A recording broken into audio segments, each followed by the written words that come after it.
What it do, YouTube? I'm back with y'all for another video. This one is called "The Motown Curse is Real."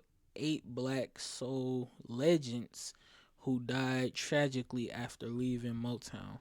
Now, I'm gonna be honest, I know nothing about this. Only reason I want to watch this whole time is because I'm from Detroit. And I honestly want to know what the hell they are talking about and who are these legends. I think I recognized a few from the thumbnail, but other than that, I really don't know who they talking about. But anyway, let's get into this video.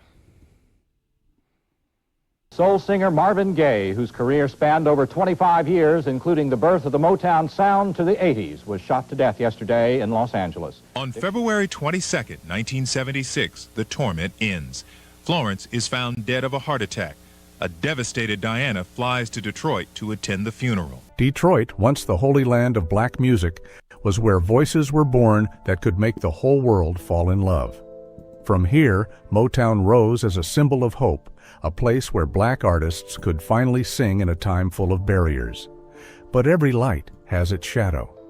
Behind the timeless songs and the radiant smiles on stage, something strange began to happen. Every star who left Motown died in pain and mystery. Some died young, some in loneliness, and some simply vanished without explanation. That list kept growing. 8 souls, 8 fates, extinguished in agony. Was it coincidence, or was there truly a curse cast over the most powerful music empire in America? And if it was a curse, who created it? 1. Tammy Terrell, the angel who never woke up. If there was a moment that marked the beginning of the tragedies known as Motown, it was that night in Virginia, 1967, when one of the sweetest voices of the label suddenly fell silent under the stage lights. From that second on, they said Detroit lost its purest soul. And perhaps, from that same moment, a curse began to crawl through that dazzling world of music. Tammy Terrell, the young girl from Philadelphia, was only 20 when she stepped into Motown headquarters in 1965. She carried something rare in the industry at that time: innocence and a smile that could light up an entire room. Berry Gordy saw it immediately, shaping Tammy into the Rose of Motown, the face of a new era when black... I just want to Google to see is Motown Records still alive.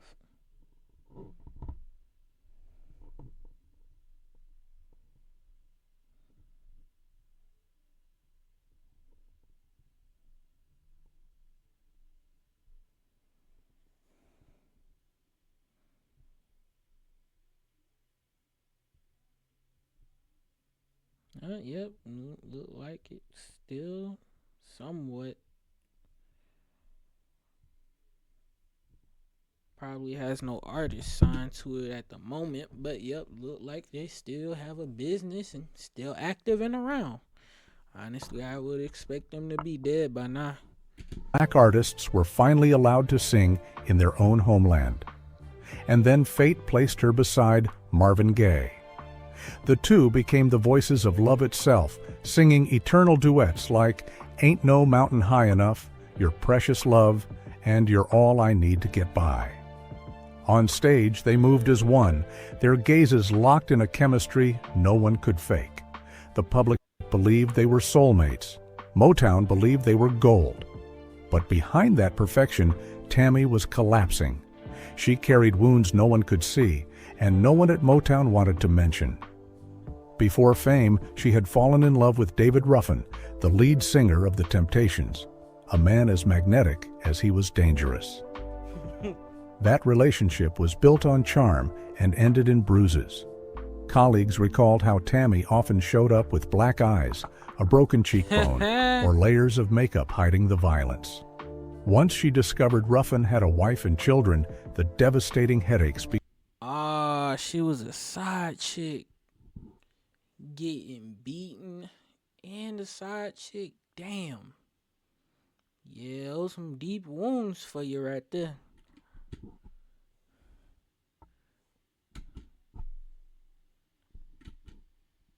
Dog, my computer playing around.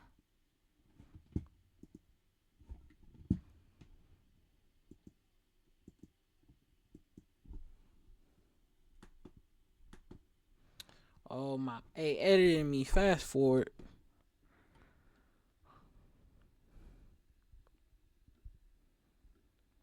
I really did not want to do that.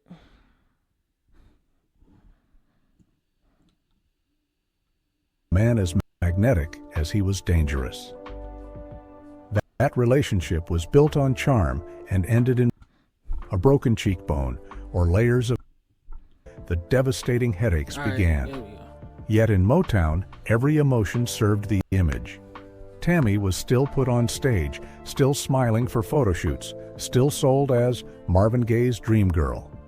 She sang even when she had to swallow tears between applause. Then came the fateful night.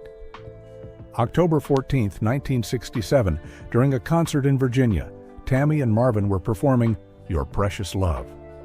As the music reached its climax, Tammy suddenly clutched her head, stumbled forward, and collapsed on stage.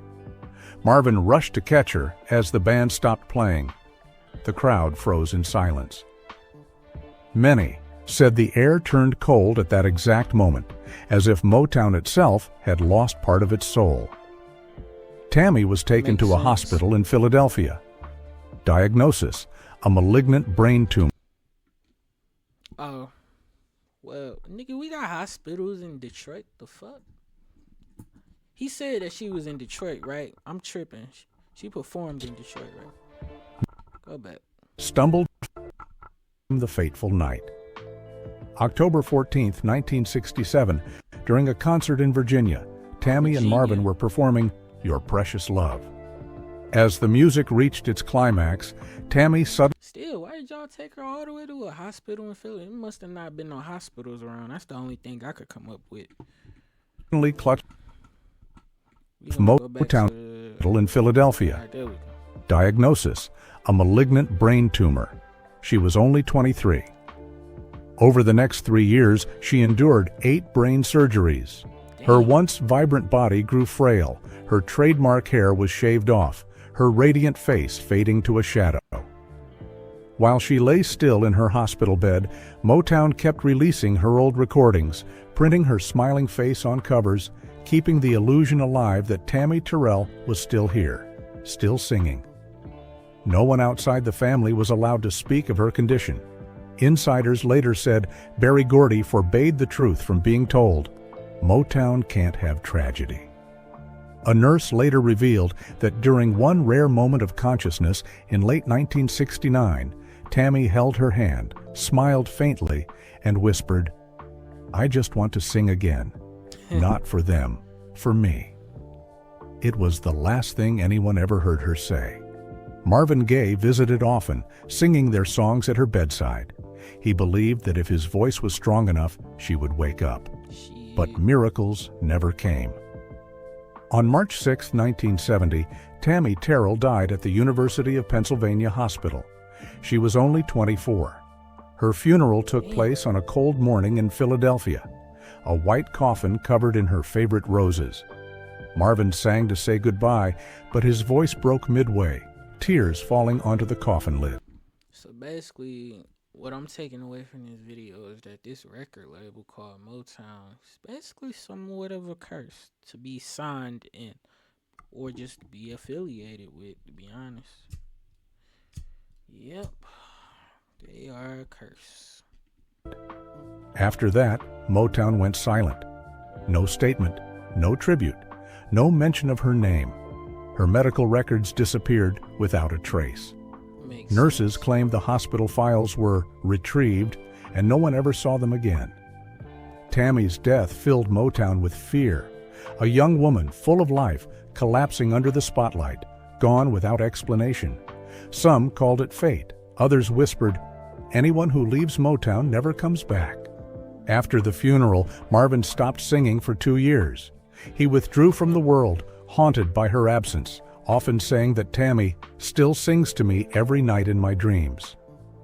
And from that haunting, the world began to sense something dark, lingering over those who left Motown. A shadow, a cycle no one could escape. Tammy Terrell, the girl whose voice could melt any heart, became the first to fall in this chain of mysterious departures. And from the night she fell on stage, those who remained at Motown began to look at each other in silence, asking themselves, if even an angel couldn't survive, who could?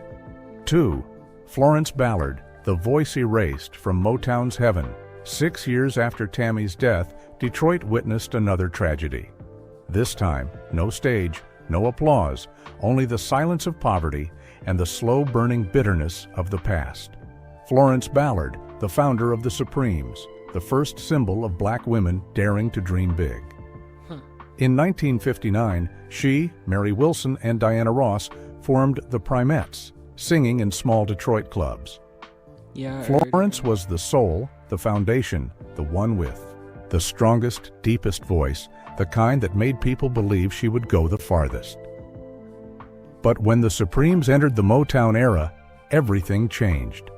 Berry Gordy, the label's mogul, saw not only talent, but a formula: beauty, image, and control.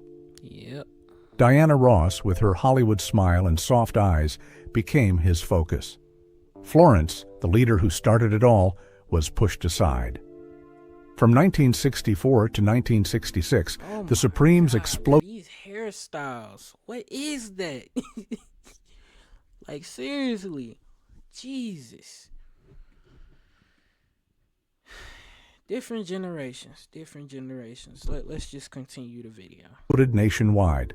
They sang at the White House, appeared weekly on television, sold millions of records.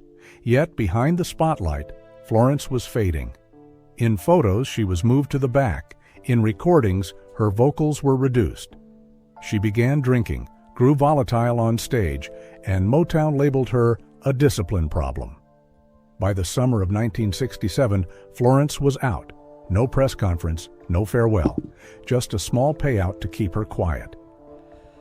Diana Ross was crowned Motown's new queen, while Ballard was erased. Still, she believed she could come back. In 1968, she signed a solo deal with ABC Records, releasing It Doesn't Matter How I Look. But radio stations, controlled by Motown's influence, refused to play it. The record failed. The press ignored her. In Detroit, people started whispering about the invisible wall that everyone hit once they left Motown. By the 1970s, Florence lived in poverty with her 3 daughters. She took janitorial jobs, sometimes sang in small local bars for a few dollars. Her tiny apartment on Buena Vista Street was cold, its walls covered with old photos. 3 young women under bright stage lights, holding hands. Neighbors said they sometimes heard her humming softly to herself. Stop, in the name of love, but her voice was raspy and full of sorrow. Then the rumors began. Some said she kept a small notebook, the Motown Diary, recording things never made public. Fraudulent contracts, Berry Gordy's affairs with female artists, secret meetings between white financiers and the black music empire. A close friend. Well, makes sense that eventually fell off. Oh my God. I ain't gonna lie, whoever this is, I forget names. Does not look good for real, at least to me, or really at all. Her right here, she don't look good at all to me. Friend said that days before her death, Florence whispered, "If I ever tell them what I know, they'll never let me live." In February 1976, Florence appeared on a local TV interview. She looked tired, but smiled faintly, speaking softly, almost like saying goodbye. She said she wanted to return to the stage to sing for her children. Many believed she was preparing something new, perhaps a memoir. But that dream never came true. In the early hours of February 22nd, Hold on.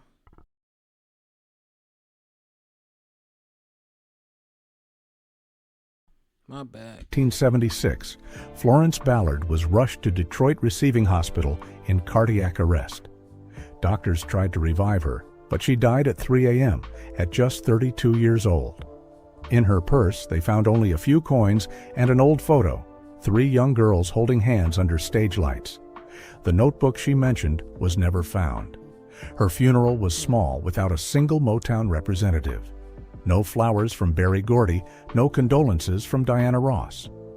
Only Mary Wilson stood by the casket, holding her hand one last time. They said when the coffin was... If this is Diana Ross who I'm talking about, I swear, bro. Jesus.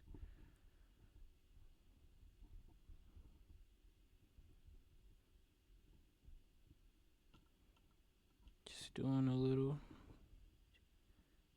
Jesus Christ, it is her.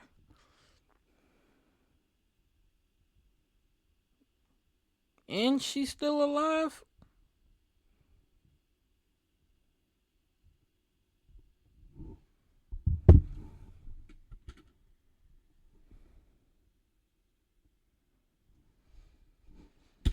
No, you not acting funny right now, dude.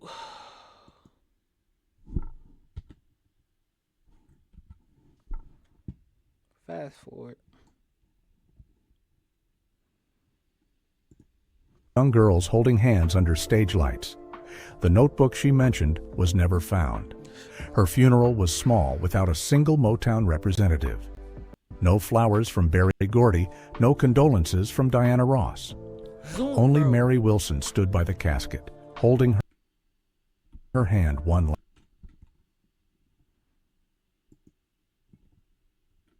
last time. They said when the coffin was lowered, the wind that swept through the cemetery sounded like Florence's husky voice, as if she still had something left to say. After her death, Detroit newspapers wrote, "Florence Ballard died of poverty." But those who knew her whispered, no, she died because she dared to leave Motown. If Tammy Terrell was the star who fell in the light, Florence Ballard was the voice suffocated in the dark. One died of illness, the other of despair, both silenced by the same unseen hand. Since then, in the old Hitsville studios, engineers say the microphones sometimes pick up strange echoes, a faint, raspy female voice singing in the middle of the night. The older ones swear they recognize it. It's Florence Ballard. And that's when people began to believe that the Motown curse wasn't just a story.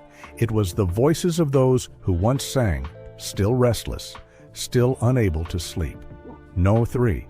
David Ruffin, the voice that fell from heaven. After Tammy Terrell's death, people said David Ruffin never sang the same again. Her passing became a dark mark in his mind, part grief, part invisible sentence. From the brightest star of the Temptations, he spiraled down through the years that followed, rejected, erased, and finally dead under circumstances that sent chills through all of Detroit. David had once been the voice that made America fall in love. When he sang My Girl, people believed the very soul of Motown lived inside that sound. But behind the spotlight was another man, arrogant, unstable, addicted, and haunted by secrets that were never spoken.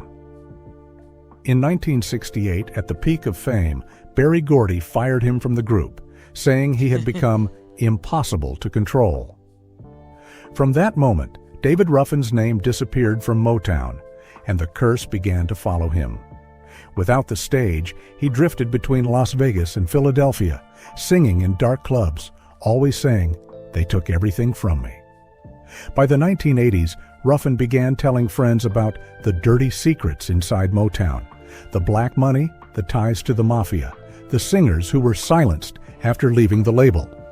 I'm gonna be honest, damn near everything back in the day had some type of ties to the mafia. Record labels, the CIA, what else? What's something else? Where pretty much any type of big ass warehouse, the feds, everybody has some type of ties to the mafia. One friend recalled, David said he was about to write a book and expose everything. He laughed, told me not to worry. A week later, he was dead. On June 1st, 1991, Philadelphia police found his body inside a parked Mercedes on a dark street. The doors were locked, the windows rolled halfway down. In his jacket pocket was over $2,000 in cash. Nothing stolen. If y'all are wondering what I'm looking at, I'm just looking at all of the artists that the MOTOWN Records have ever signed, and it's a pretty steep list from the Supremes to even the Jackson 5 and Michael Jackson. Young, I don't know how Young Boy made it here. Diddy as well. That's one that surprised me. David Ruffin, the one he's talking about right now, Boys to Men. Otis Williams. I did not know that Bruce Willis was a musician. I just want to put that out there. I did not know that Bruce Willis was a musician. Apparently, Little Baby, Vince Staples, Rick James, Florence Ballard. He talked about her. Yeah, it's a pretty long list. Honestly, I thought the label was dead. Oh my God, why did you do that? No wounds, everything neatly arranged. The report read, cause of death, cocaine overdose. But those close to him told another story. Some claimed they saw David leave his hotel the night before with two strange men, never to return. A hospital worker said he was still breathing when brought in, but no one took responsibility, and the medical file was later sealed. The death closed in silence. No investigation, no questions. MOTOWN said nothing. His funeral was held under heavy police watch. In a Detroit church, thousands stood frozen as his voice played one last time. Yet behind that solemn service, rumors spread like wildfire that Ruffin hadn't died from cocaine, but for revealing what he shouldn't have known. Journalists who claimed to have seen the draft of his memoir said it vanished, along with his typewriter and notebooks, just days after his death. No one knew who took them, and no one dared ask. But in Detroit's music circles, they still whisper that David Ruffin wasn't just a victim of drugs. He was the last man to touch what MOTOWN. He was a victim of the music industry, because once you start telling secrets, they silence you. It happened to him, and soon after, many others followed. Michael Jackson. Anybody who ever try to tell truths about certain industries, they don't last long. Town had buried for 30 years. Unless they're in a position of power or a position to be protected. When My Girl played at his funeral, someone murmured, he sang about love, but he died for the truth. And from that night on, Ruffin's voice was no longer the sound of soul. It became a chilling warning for anyone who dared to walk out through Motown's gates. No. 4. Paul Williams. The Shadow of the Temptations. Next came the sorrowful death of Paul Williams, the soul left behind. No lights, no applause, only a lonely man drifting into darkness, carrying secrets he might have known too well. And when he died, Detroit shuddered. It was called suicide, but no one truly believed it. Paul Williams was one of the founding members of the Temptations, the original soul of the group, the man who wrote the early songs, choreographed the dances, taught the others how to stand, bow, and walk onto the stage. He wasn't the lead singer, but he was the one everyone respected. When Motown signed the Temptations in 1961, Paul was the balance, the bridge between artistry and the label's strict discipline. But that balance grew fragile. Berry Gordy began placing all the spotlight on David Ruffin, then Eddie Kendricks. Paul, once at the center, became a shadow behind others. He sang less, appeared less, and was slowly pushed out of creative control. Friends recalled that whenever he drank, he would stare into space and say, "We created the soul of Motown, but Motown is stealing the soul from us." By the 1970s, Paul was unraveling. Liver disease from drinking left him weak, his marriage collapsed, his children left. Still, he believed he could reclaim justice. He told friends Motown had never paid proper royalties to the founding members. He hired a lawyer, prepared legal documents, and right before the filing date, he died.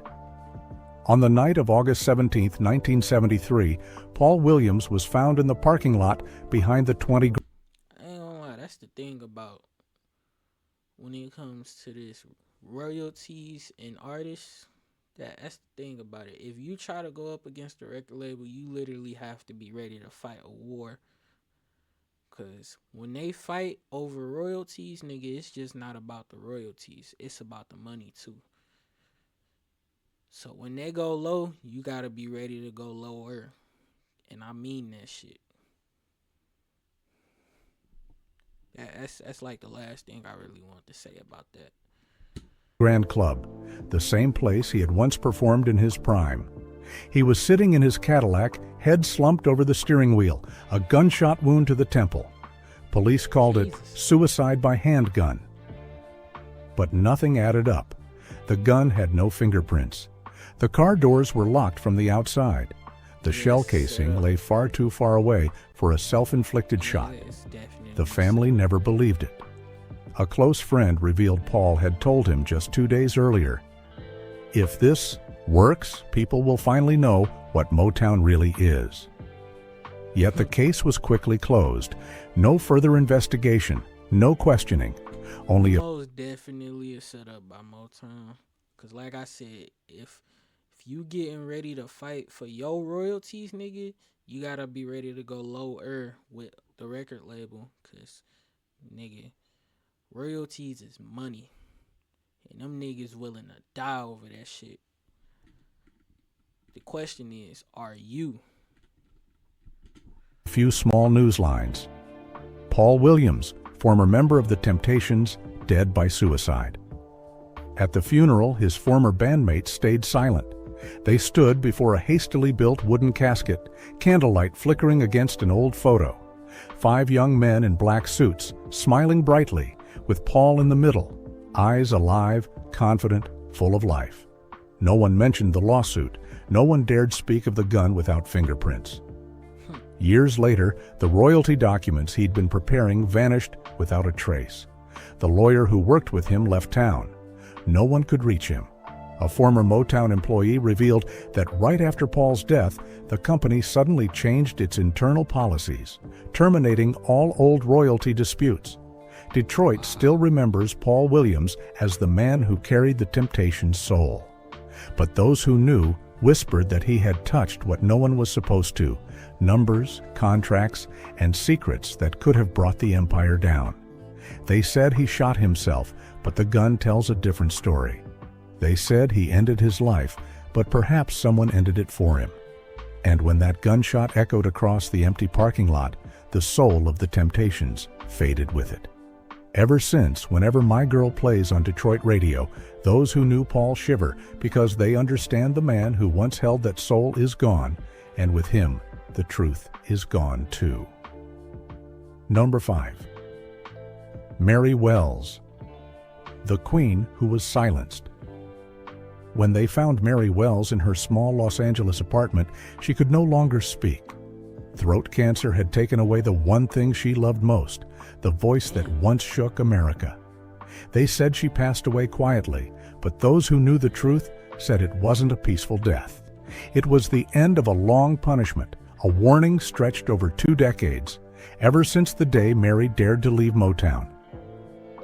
Mary Wells was an icon, the first black woman in music history to be embraced nationwide. When My Guy hit the airwaves in 1964, Berry Gordy proudly called her the first queen of Motown. But just months later, he was the one who stripped her crown away. The reason was simple: money. Mary's first Motown contract was signed when she was 17. She never read it carefully, never had a lawyer.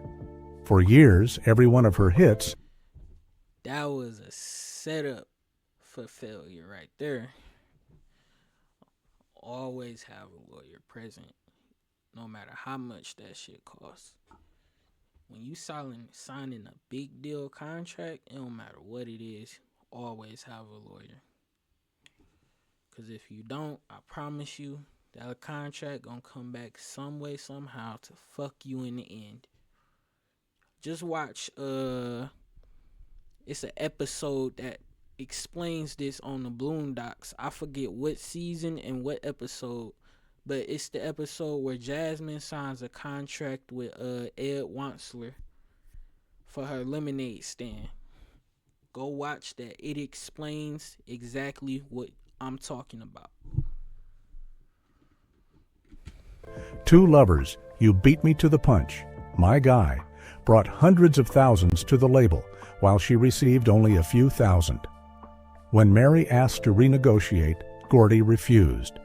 So she left, signing with 20th Century Fox, a move no one from Motown had ever dared to make. 20th Century Fox? I didn't even know that they had. Does everywhere have a record? What? I'm sorry. I'm just so surprised because I didn't even know that 20th Century Fox had a record label. I just thought that they were always a music company. I'm sorry. That's just such a shock to me. Really? 20th Century Fox records. They don't even sound right coming off the tongue. From that day on, Mary vanished from radio. DJs got an unspoken warning. Don't play Mary Wells. Interviews were canceled. Magazines turned away.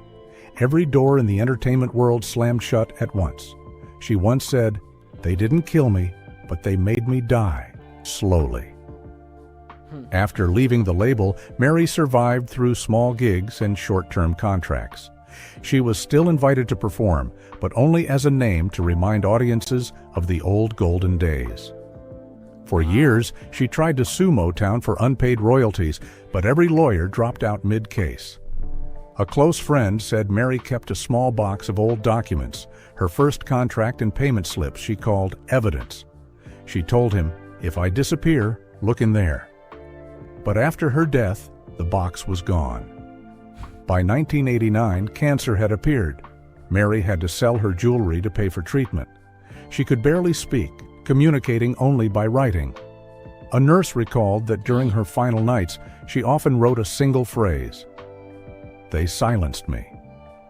Her family believed it was directed at Motown because for years she had felt watched. Every time she tried to contact the press or a lawyer, her appointments were mysteriously canceled. Mary died on July 26, 1992, at age 49. The cause was listed simply as complications from cancer. But what was strange was that just weeks earlier, her condition had been improving.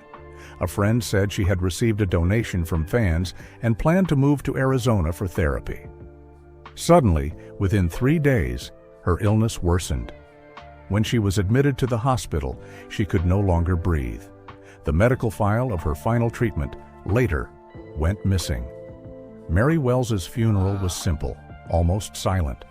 No representatives from Motown appeared. No wreaths from Berry Gordy.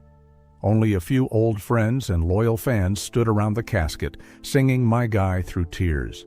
Some claimed that Gordy had sent people to watch the ceremony to ensure that no one mentioned the label's name. After her death, a journalist who had once interviewed Mary revealed that she had planned to release a memoir titled What They Never Told Me at Motown. The manuscript was never found. 1 month later, the office of her book editor was broken into, and the only thing stolen was the file related to Wells. The story ended like so many deaths before it, sudden, full of questions, and met by Motown's silence. No denial, no tribute, just absence, as if Mary Wells had never existed. Yet each time My Guy plays, those who once knew her say her voice carries a bitterness that never faded.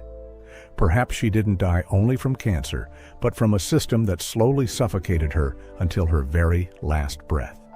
6. Eddie Kendricks. The man who faded away in exhaustion. Even more terrifying, that same year, the falsetto voice of Eddie Kendricks went silent forever. Detroit once again sank into fear. The names that had once lit up Motown kept going dark, one after another, and each time the same question returned. Was it truly just coincidence? No.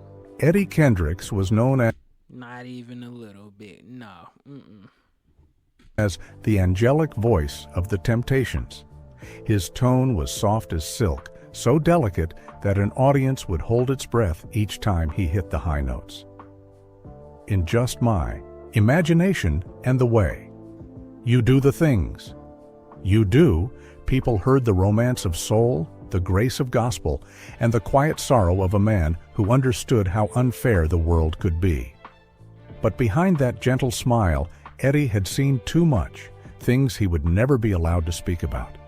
By the late 1960s, when Motown reached its golden peak, cracks had begun to form within the Temptations. After David Ruffin was fired and Paul Williams died, the group became a tool in the hands of the label's executives. Eddie could not bear how profits were divided without transparency. He demanded to see the books, to know why we sing while others grow rich. That's because y'all signed a fucked up contract. This is why you always take your contract to a lawyer before putting your name on it. Even if it's as simple as, if you lose, I feel like I'm because it's really an episode like this on South Park. Basically, Kyle lost a bet to Carmen and he signed a contract, right? The contract stated if Kyle lost, he had to suck Cartman balls. I'm dead ass. You could go look this video up. Not the video, the episode of South Park. You could go look the video up. It literally went like that. And he even took him to court just to make sure that Kyle would suck his balls. Because Kyle did sign his name. And at the end of it, he had to... The judge told him that he had to suck his balls for at least 10 seconds. And shit is wild. But like I said, at the end of the day, if you ever get into some type of important contract, if it's too long for you to breathe or you feel like you're not understanding it, take it to a lawyer. Because they're always the ones who are paid to handle shit like this. Berry Gordy refused. In 1971, Eddie left the group. He thought he was free, but he didn't know that leaving Motown never meant freedom. In the years that followed, Eddie tried to build a solo career. He toured, he recorded, but his name slowly vanished from radio, a phenomenon everyone who left Motown understood too well. Then in 1979, the IRS came after him. All of his property was seized for unpaid taxes. Eddie was stunned, since his accountant had been introduced by a former Motown employee. The tax files disappeared from court records, never to be found again. His Birmingham home was repossessed. Still, Eddie sang. Even when exhausted, even as lung cancer ate away at him, he stood on stage, hand pressed to his chest, his trembling voice fighting through the pain. In one of his last interviews, he said a line that shocked the press. "Motown is a velvet prison. It's beautiful, it glitters, but once you're inside, no one leaves whole." After his final concert in 1991, Eddie told a close friend that he felt he was being followed. He saw black cars parked near his house, strange men showing up at his shows, and once a letter arrived at his home already opened. He believed someone wanted to make sure he would never reveal everything he knew. In October 1992, Eddie Kendricks died in Birmingham, Alabama, after a short battle with lung cancer. The cause was listed as peaceful. But just before that, he had planned to release a memoir titled Behind the Temptation, revealing secrets about Motown's control over artists and money. The manuscript was never... Don't tell me. Whatever he wrote disappeared. Published. His funeral drew thousands. When Berry Gordy and Diana Ross walked in, the crowd booed. Someone shouted, "You killed him!" A witness said Gordy's face turned pale while Ross lowered her head and quickly left. No one from Motown spoke. There was no official statement of condolence. Makes sense. After the funeral, a close friend said Eddie had once given him a sealed envelope, saying, "If I die early, open this." But before he could, his apartment was broken into and everything in the safe was gone. Damn. That year, Detroit lost another child. Mary Wells died in poverty. Eddie Kendricks died in doubt. The last two stars of Motown's first generation faded in the same year, 1992, and with them an entire era ended. Yet, inside the old studios of Hitsville, people say the microphone still picks up a faint voice now and then, thin, high, and hauntingly sweet. They say it's Eddie, the last falsetto of soul, still singing in the night, as if reminding the world that the truth was never fully sung. No. 7. Marvin Gaye. The man who believed the curse was following him. If Tammy Terrell was where the curse began, then Marvin Gaye was the one who carried it toward its end. After Tammy's death in 1970, Marvin was never the same. He lived in seclusion, haunted by dreams, often saying he still heard her voice singing at night. "She hasn't left," he said. "She just moved inside me." From Motown's angel, Marvin became its rebel. He openly criticized Berry Gordy, accusing the label of exploiting its artists. His album What's Going On was born from that inner conflict, part prayer, part cry for help. But the more he sought freedom, the more isolated he became. By 1981, Marvin left Motown, carrying with him the memories of the lost souls, Tammy, Paul, Florence, Ruffin, and the sense that he would be next. In his final years, he hid in Europe, lost in smoke and hallucinations. Friends said he believed someone was watching him, that Motown never lets anyone leave whole. When he returned to America, he lived with his parents, drowning in paranoia and fear. On April 1, 1984, just one day before his 45th birthday, Marvin Gaye was shot and killed by his own father after a heated argument. His death closed the final loop of tragedy, from angel to rebel to... That is the crazy. He's the only one with the craziest story. What's even bruh, this just reminded me of a messed up story. Not a messed up story, a messed up not sitcom. What's cutaway that Family Guy did on Marvin Gaye. If I ever find that clip, I'm gonna put it in here. But yeah. Motown's last haunted soul. They say it rained heavily in Detroit that night. In the old Hitsville studio, a microphone crackled to life, carrying a faint, ghostly melody, as if Tammy and Marvin were singing together one last time. Number 8. Shorty Long, the man who died in the water, and the final curse. If the deaths before still left doubt, then Shorty Long's made the Motown curse undeniable and terrifying. No cancer, no drugs, no suicide. Just a late-night fishing trip, and then a man gone beneath the Detroit River, where the city lights shimmered like 1,000 eyes watching. Damn.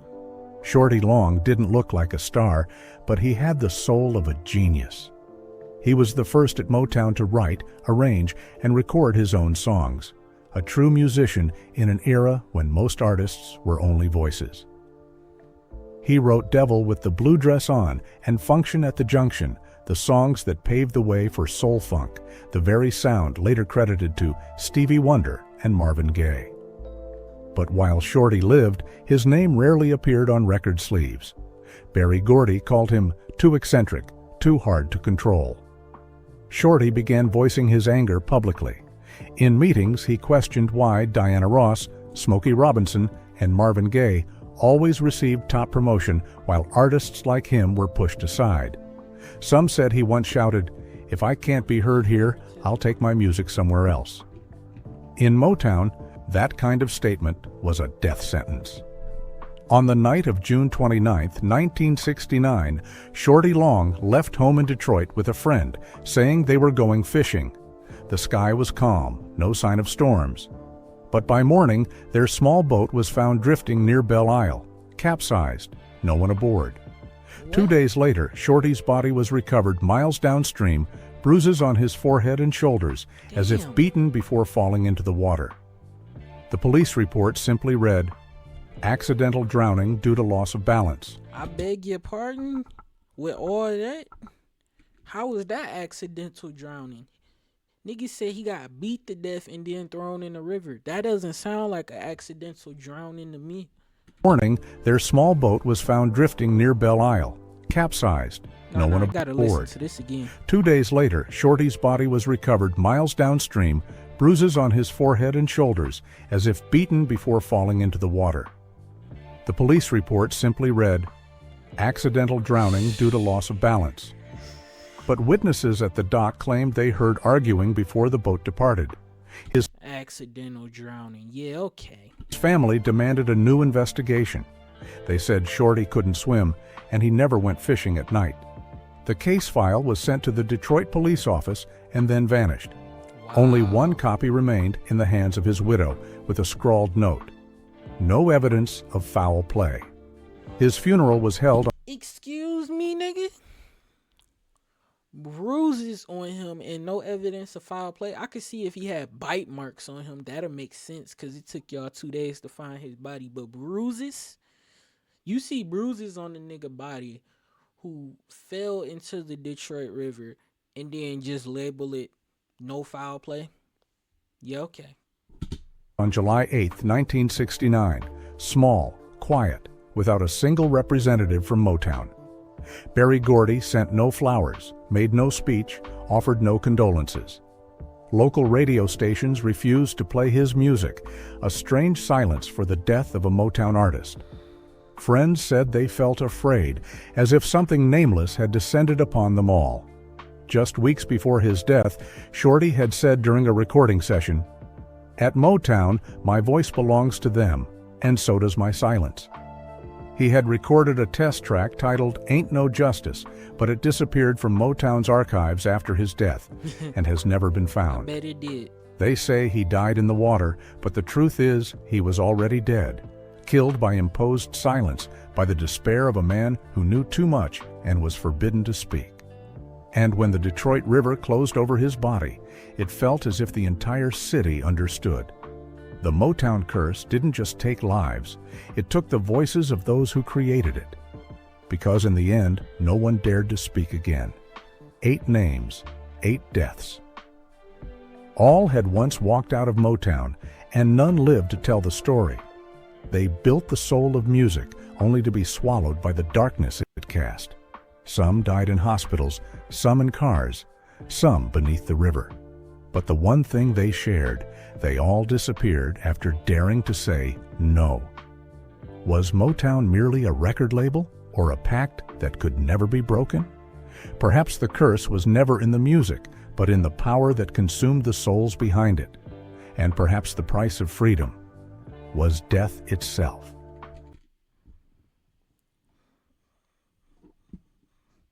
Alright, YouTube, that's gonna wrap up this video.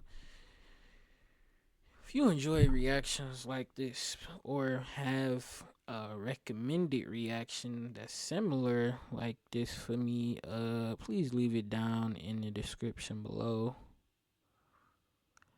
I have a subscriber reaction that I haven't got to yet, mainly because it's not one video, it's a playlist of videos that I'm not that interested in that much, but I'm gonna check it out probably tomorrow. But yeah, it's been your boy KTV, and I'm out of here. Deuces.